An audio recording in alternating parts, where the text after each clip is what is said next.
Donc juste pour dire un mot sur la laïcité rapidement, comme on l'avait défini à l'époque. Donc c'était de dire, il n'y a pas de jugement dans la croyance de l'autre et on se préserve à ne pas se juger. D'accord? Mais on se rend compte que les gens se jugent. Voilà. Mais le problème, c'est que les gens se jugent au-delà de leurs croyances. Pour tout et n'importe quoi, on se juge.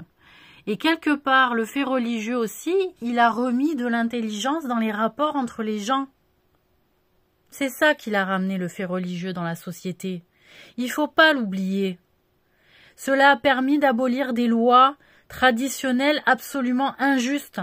On a l'impression qu'on est arriéré quand on est croyant, mais pas du tout. On a souvent porté des valeurs nouvelles et novatrices et modernes.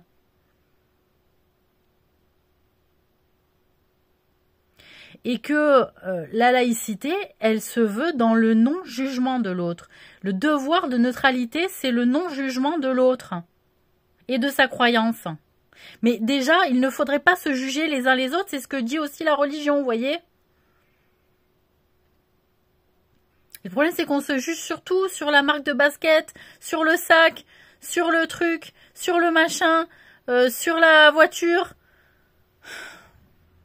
C'est triste, quoi, qu'on ait fondé finalement notre société, mais que ce soit caché, que ce soit pas assumé, en fait, qu'on se juge par rapport à une marque de basket, par rapport à un jogging, etc. Ça commence au collège. Ça commence au collège.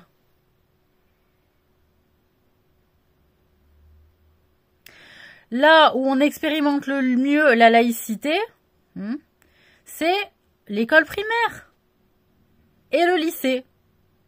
C'est les zones les plus intelligentes de notre parcours scolaire, en fait. Les espaces les plus intelligents. Et la fac aussi, la faculté. Mais voilà. Elle nous a tirés vers le haut, la religion. Alors, historiquement, elle nous a tirés vers le haut.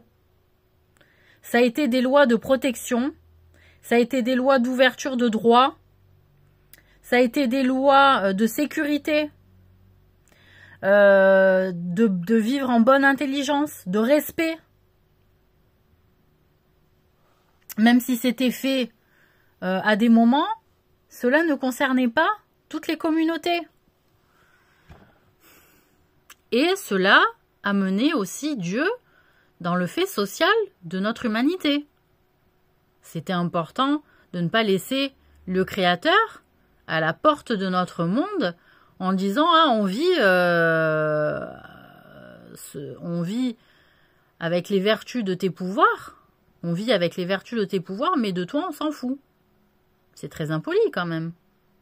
Quand on est croyant, on trouve ça très impoli. Pour les incroyants, pour les athées, c'est sûr, tout dépend de moi, il n'y a pas de créateur, etc. Bon, très bien. Si tu me respectes pas, je vais pas te respecter. Si tu me respectes, je vais te respecter. Toujours pareil. Donc, quelqu'un qui veut vous convertir à sa religion, qu'il soit chrétien, juif ou musulman, il vous veut du bien.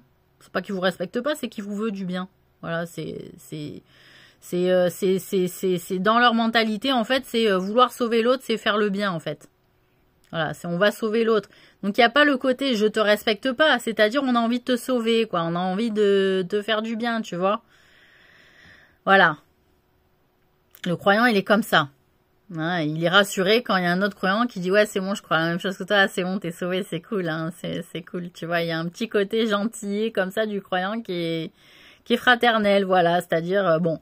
Après, on respecte l'athée qui n'a pas envie de croire. On se dit juste, on espère qu'il sera sauvé sur son chemin avant de mourir, parce que sinon, s'il se retrouve face à Dieu et qu'effectivement il y a un Dieu alors qu'il n'y croyait pas, et que Dieu il est là, il dit alors, tu crois pas en moi?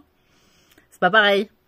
Le placement comme ça dans la mort, il n'est pas exactement le même que le croyant qui dit non, si, je sais qu'il y a un Dieu, tu vois, je sais que t'es là. C'est pas pareil. Quand tu te retrouves face à l'hypothétique situation où, pour l'athée en tout cas, il y a un Dieu. Voilà. C'est qui tout double, quoi. Donc voilà. Après, si c'est un athée qui a fait le bien, peut-être il peut s'arranger avec Dieu. Non, en disant bon, mais bon, j'ai pas cru en toi, mais j'ai fait le bien. Voilà. C'est-à-dire, en fait, c'est c'est Dieu qui décide de son sort par rapport à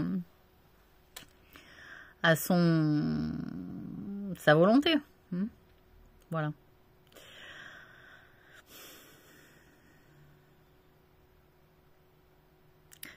Sur ce, je vous laisse. Et faudrait avoir envie un peu de bonheur aussi dans ce monde, et pas tout le temps se critiquer, avoir envie de malheur.